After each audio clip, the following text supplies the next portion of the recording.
The Forgotten Pact of the Righteous, generated by StoryWave.ai. Please like and subscribe for more. Chapter 1, Shadows and Whispers. Luc Moreau, known to the alleys and hidden corridors of Nazi-occupied Paris as the Shadow, darted through the labyrinth of the city's ancient heart.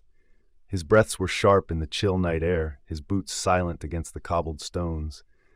Behind him, the guttural commands of a German patrol punctured the stillness, their boots a thunderous echo in pursuit. He slipped into the shadows of an alcove, the rough texture of the aged bricks pressing against his back.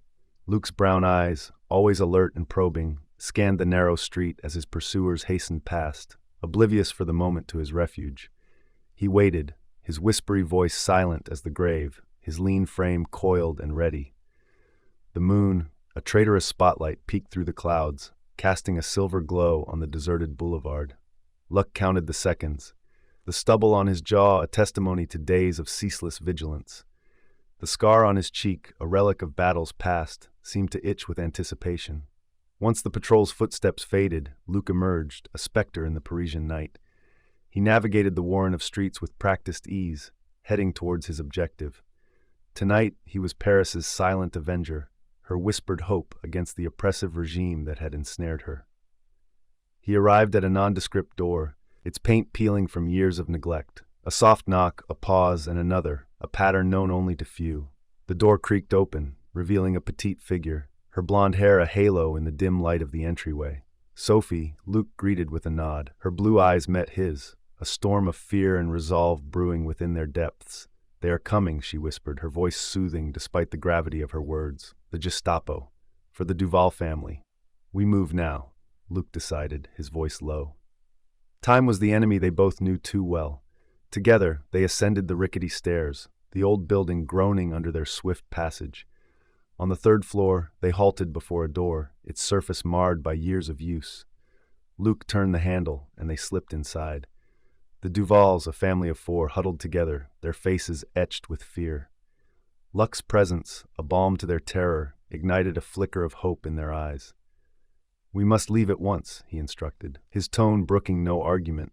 As they filed out, Luc leading with the father, Andre Duval, at his side, they made their way back towards the staircase. Every shadow seemed to hold a threat, each creak a potential alarm. Their descent was halted by the sharp click of a rifle's safety being released. A German soldier, youthful yet with eyes hardened by war, barred their path. Luc's hand moved with a deft grace, his blade catching the moonlight as it arcs towards the enemy. The soldier crumpled, a silent victim to the night's grim necessity. Sophie, her nursing instincts never far from the surface, checked the soldier's pulse. "He will live," she murmured, more to herself than the others. Their escape resumed, urgency lending them speed. They emerged into the night, the Duval family clinging to each other, their saviors guiding them towards freedom. As dawn's first light crept over the horizon, painting the sky with hues of hope, Luc watched the Duvals disappear into the embrace of an allied network, their journey to safety just beginning. He turned to Sophie, his comrade in the silent war they waged. "Tonight, we struck a blow," he said, his voice still a whisper, yet carrying the weight of their shared resolve. "But the fight continues." Sophie nodded. "Together, Luc, until Paris breathes free once more." As the city awoke to another day under occupation, Luc, the Shadow, melted back into the alleys and hidden passages of his battleground. The whispers of his deeds, the echoes of his defiance, fanned the flames of resistance, igniting a blaze that no oppressor could extinguish. Chapter 2, Codes and Signals. Luc sat in the dim light of a secluded cafe, his keen gaze on the newspaper in front of him. It wasn't the articles he read, but the patterns hidden within them, a code only discernible to those who knew where to look.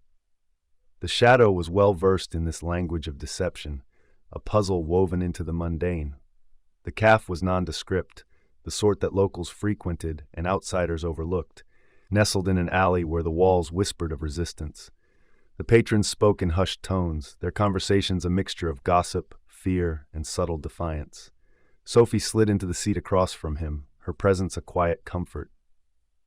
"Anything?" she inquired, her voice a blend of concern and determination. Luc's eyes darted up from the coded text connecting with hers. A message from the north, he replied, his words measured. An operation is imminent. We must be ready. Sophie nodded, the gravity of the situation etching itself upon her features. What do we need? Plans are scattered, Luke explained, folding the newspaper and tucking it into his jacket. The pieces must come together perfectly. One misstep could spell disaster. A steely resolve flashed through Sophie's gaze as she leaned in closer, a silent signal to the importance of their conversation. Tell me what you know, she urged. The message is fractured, Luck began, his whisper barely audible above the clink of coffee cups and the shuffle of feet. It speaks of a rendezvous, a time, and an item of critical significance to our cause.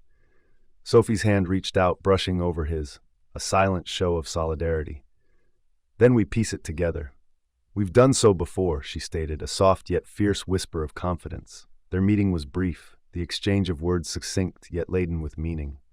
Luke departed first, melting into the Parisian streets, his silhouette one with the city's pulse.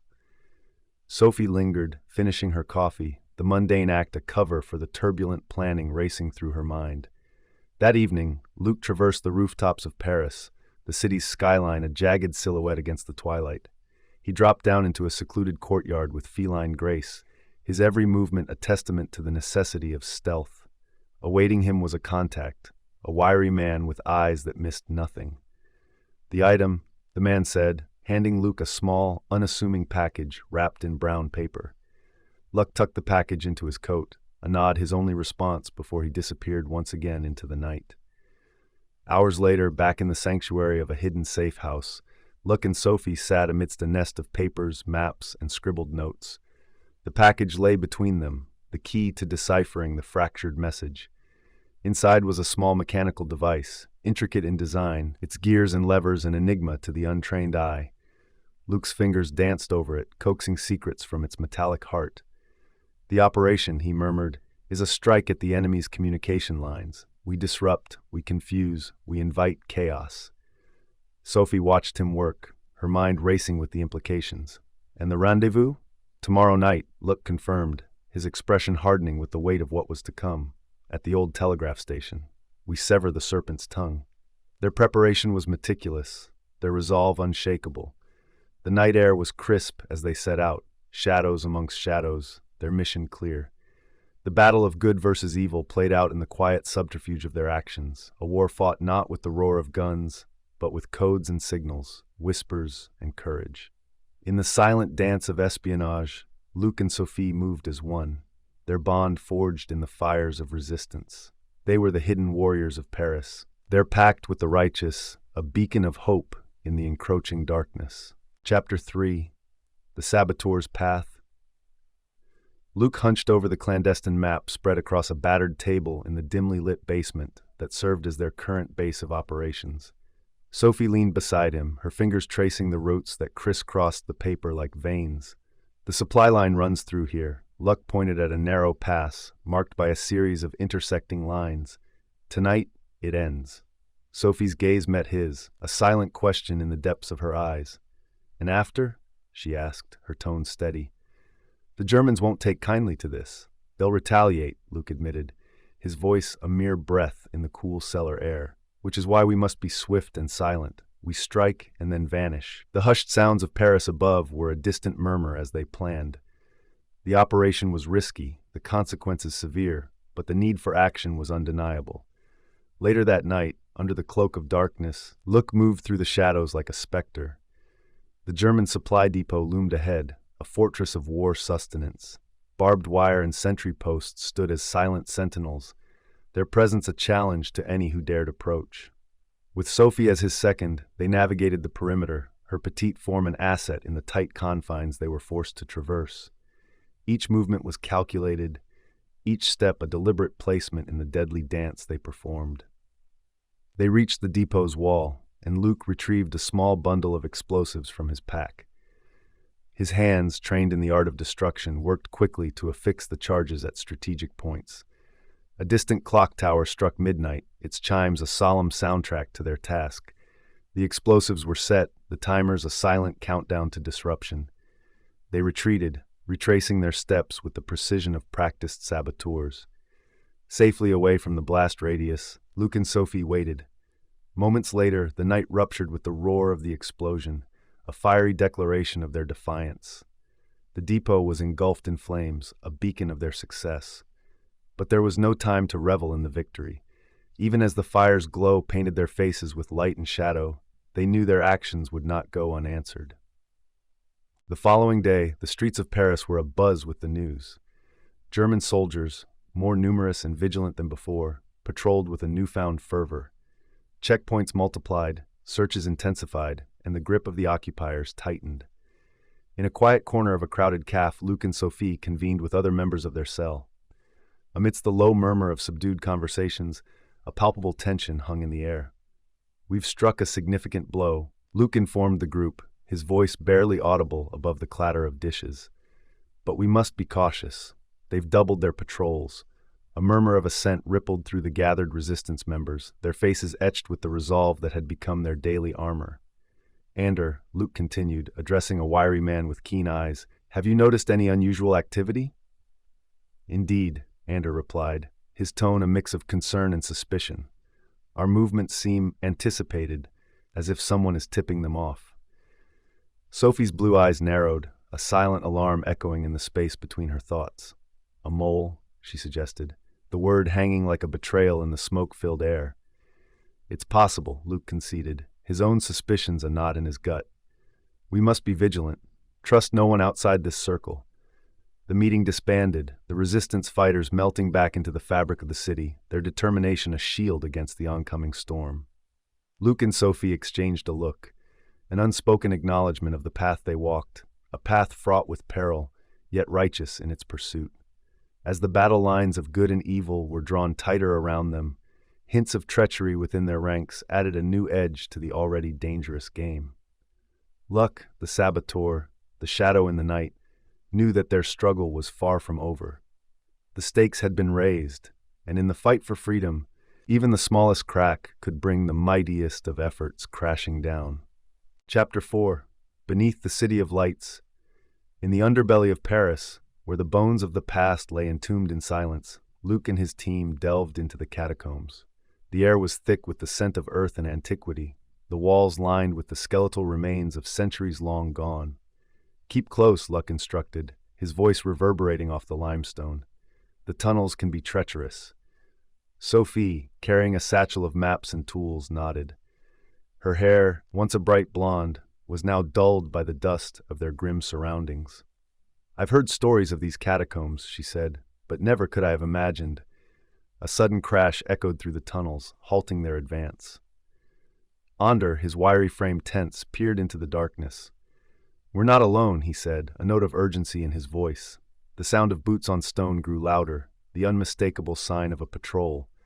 Luc's hand moved to the pistol at his side, the weight of it both a comfort and a curse. "This way," he whispered, gesturing towards a narrow passage barely visible in the dim light of their lanterns. They slipped through, the passage constricting around them like a noose. The chase was on, a deadly game of hide-and-seek in a labyrinth where one wrong turn could mean capture or worse. As they navigated the perilous maze, a faint inscription on the wall caught Sophie's attention. She traced the symbols, a lineage of history etched in stone. "Look, look," she called out softly. "This symbol, it's not like the others. It's deliberate, a marker of sorts." Luc studied the marking, a sigil that spoke of secret societies and hidden knowledge. A message, he concluded. But for whom? The pursuit closed in, the German voices now a cacophony in the hollow chambers. Their path turned ever downward, spiraling into the depths of the catacombs. "We need a way out," Ander hissed, his breaths ragged with the exertion of their escape.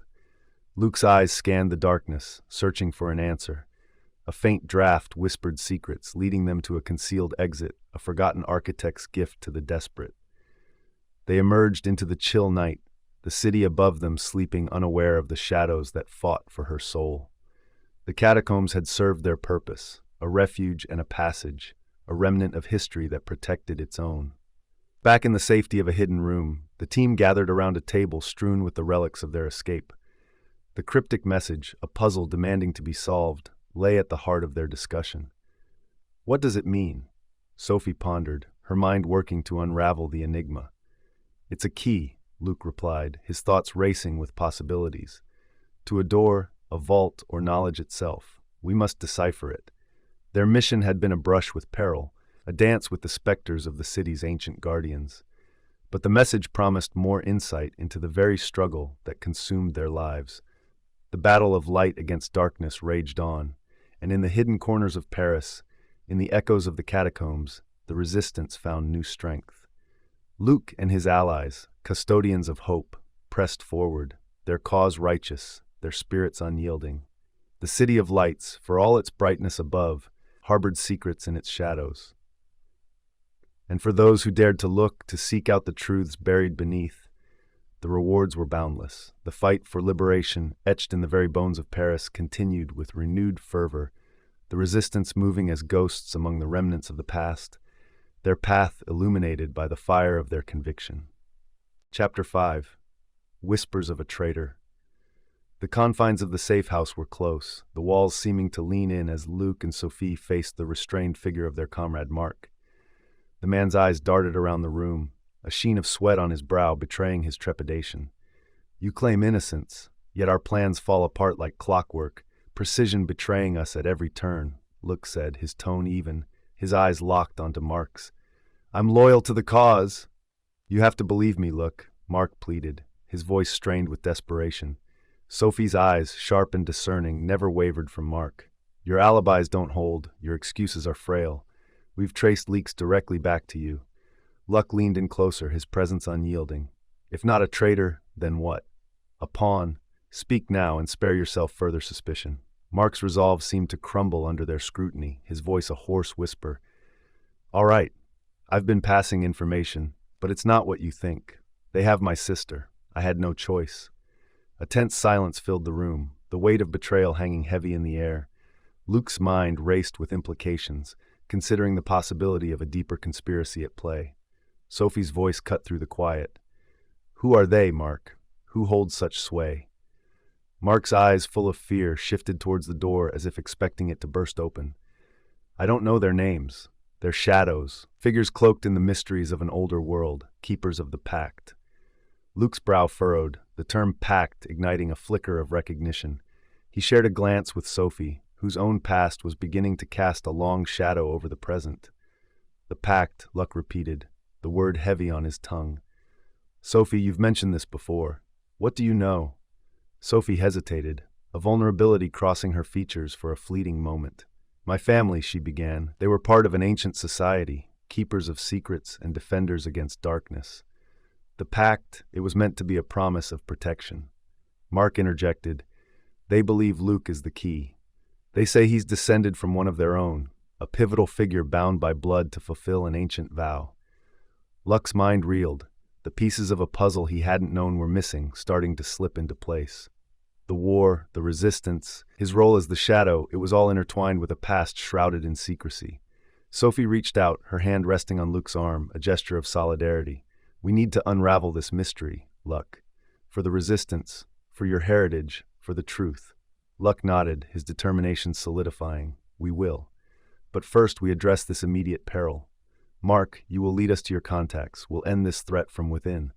Mark, still bound, nodded in assent, resignation etched across his face.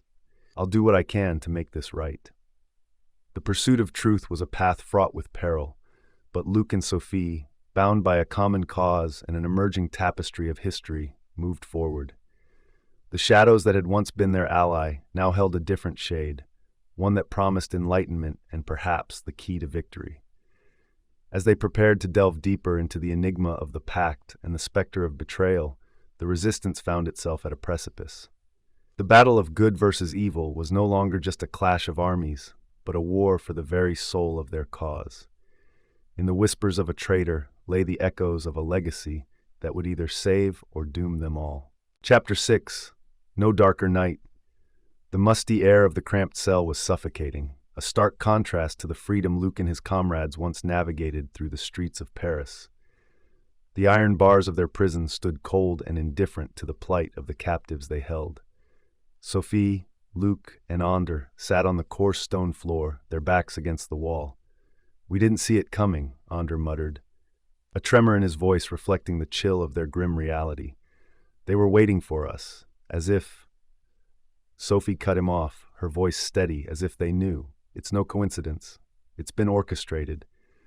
Luck's gaze was fixed on the opposite wall, his mind racing for a solution, an escape. They'll want information, he said. They'll stop at nothing to get it. The door to their cell creaked open, a German officer framed in the doorway, his uniform pristine in the squalor of the dungeon. Monsieur Moreau, he began, his French tinged with a harsh German accent, you and your friends have caused quite some trouble. Luke's response was measured, his tone devoid of fear, and you have caused suffering beyond measure. This is the consequence you reap. The officer's laugh was devoid of humor, bold words for a man in chains. We have ways of loosening tongues. Sophie interjected, her blue eyes defiant. You will find our resolve stronger than your threats. The officer's gaze lingered on Sophie, a spark of recognition in his eyes. Gerard, isn't it? Your family is well known to us, your lineage quite interesting. Luke's attention snapped to Sophie, a silent question passing between them. The officer smirked and exited, leaving the door ajar, a whisper of opportunity amidst the despair. They waited until the guard's footsteps faded before speaking. He knew about your family, Luck said quietly. The Pact? Sophie nodded solemnly. It's deeper than we thought. The Pact isn't just a relic of the past, it's active, influential. It holds power, Luck, and we're caught in its web, Andre added, the pieces of a larger puzzle slowly fitting together in his mind. Conversations from outside their cell grew louder, the sound of boots approaching. The time for talk had passed. They needed to act. A young guard entered, his face betraying his inexperience. Luke seized the moment, his words a calculated risk. Young man, your superiors are making a grave mistake. We can help you avoid their wrath. The guard hesitated, uncertainty flickering in his eyes. Sophie chimed in. Think of it, to be the one who turned the tide. Your name could be revered. Temptation battled with duty on the guard's youthful features. A moment longer, and he relented, handing the keys to Luke before quickly exiting, the gravity of his decision etched on his face. Freedom was within grasp, but the weight of their situation loomed heavy.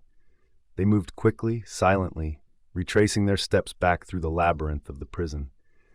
As they emerged into the moonless night, the blackness seemed to press in on them, a tangible force. They were free, yet more ensnared than ever in the web of conflict that entangled the city. Their darkest hour was upon them, the threat of execution a shadow that clung to their steps. But within that shadow, the revelation of the Pact's true purpose began to glow, a faint ember that promised to ignite into a blaze that could lead them through the night.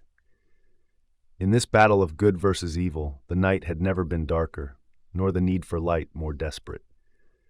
The Pact, a mystery that bound their fates, was the key to their salvation or their undoing.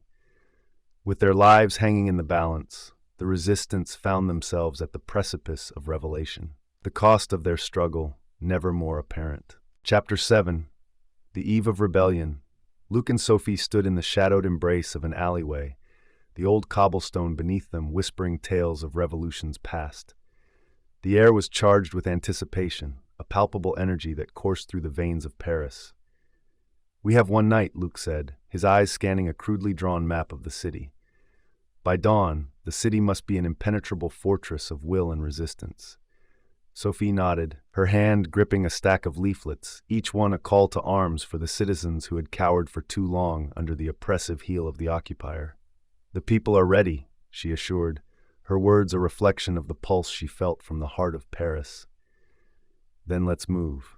We've no time to waste, Luke replied, stepping from the alley into the muted glow of a gas lamp. They split up, each a messenger of hope in the darkness. Luck moved with purpose, his path taking him to a hidden cache beneath an aging bridge where weapons awaited. His hands distributed them to the waiting hands of men and women, their faces set with resolve. Sophie's journey led her through the sleeping streets, slipping leaflets beneath doors into mail slots, her blue eyes ever watchful for the prowling enemy. Each flutter of paper was a seed of rebellion, soon to bloom in the light of uprising. The night deepened, and with it, the rumble of whispered conspiracies grew louder. Onder joined Luke, his breath short with the urgency of their task. The barricades are being erected. The city transforms as we speak. Good, Luck acknowledged. And the others, scattered to the winds yet united in cause. The resistance thrives in the shadows tonight, Ander reported, a grim smile touching his lips. Sophie reappeared, her mission complete, her face alight with a fierce joy. The messages have found their homes. By morning, Paris will rise. They regrouped within the walls of an abandoned warehouse, the resistance leaders gathering to finalize their strategy. Hushed voices filled the space, each participant knowing the dawn would bring either freedom or death. "We are the spark," Luke began, addressing the assembly. "Tomorrow, the flame ignites. Remember why you fight, for family, for liberty, for France." Nods of agreement echoed his sentiment, the air thick with solidarity. To the barricades, a voice called from the back, the command a rallying cry that resonated in every heart.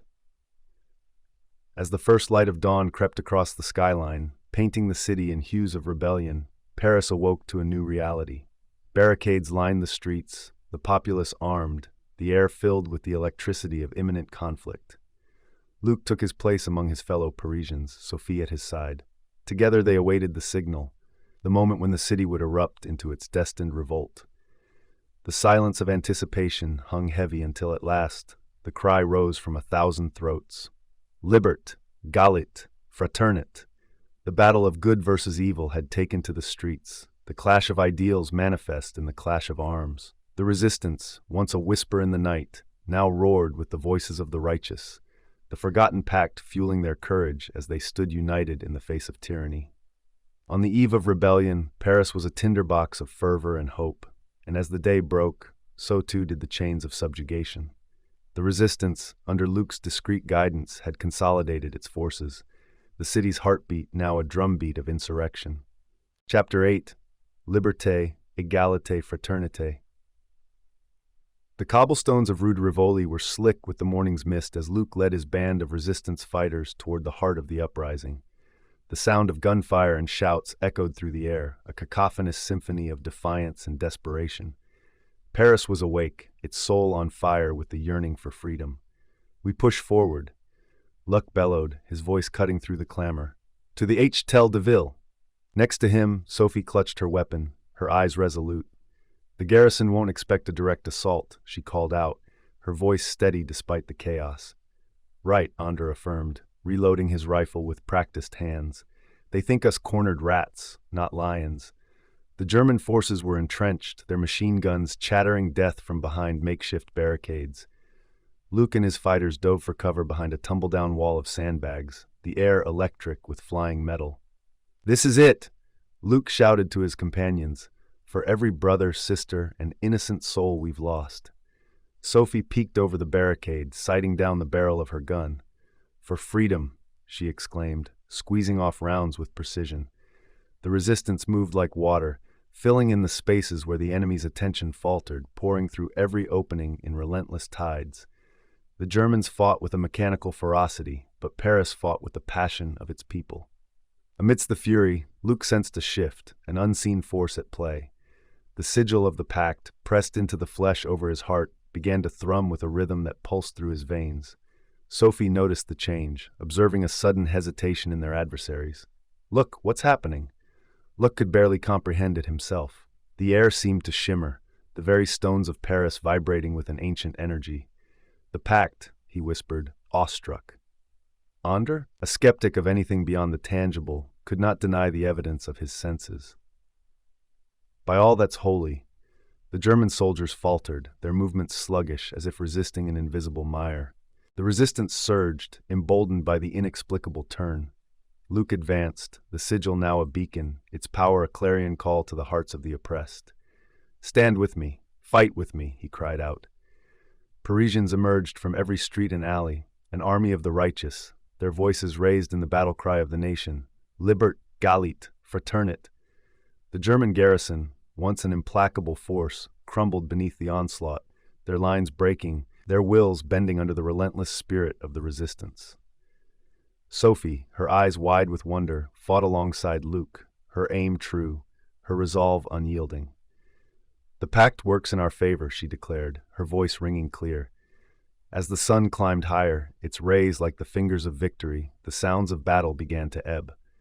The German forces, overwhelmed by the renewed vigor of the resistance and the mysterious influence of the ancient Pact, retreated. Luke stood atop the steps of the Hôtel de Ville, the flag of the resistance in his hands. He planted it firmly, the fabric catching the wind, a symbol of the city's reclaimed spirit. The fighters gathered around him, their eyes on the banner, a mix of exhaustion and triumph etched on their faces. The city of Paris, scarred by occupation and battle, had risen, its people united as never before. In the aftermath, as the sounds of jubilation filled the air, Luke and Sophie shared a quiet moment, reflecting on the journey that had led them here. "We've done it, Luck. The city stands free," Sophie said, her voice laced with disbelief and joy. "We have," Luck agreed, looking out over the city he loved. "But this is only the beginning. The true fight for liberty starts now." The battle for Paris was won, but the war for freedom raged on. The Pact, once forgotten, now proved its worth, its ancient power, a turning tide in the struggle of good against evil. In the heart of the uprising, the spirit of the resistance blazed like a beacon, the promise of a new dawn for the righteous. Chapter 9.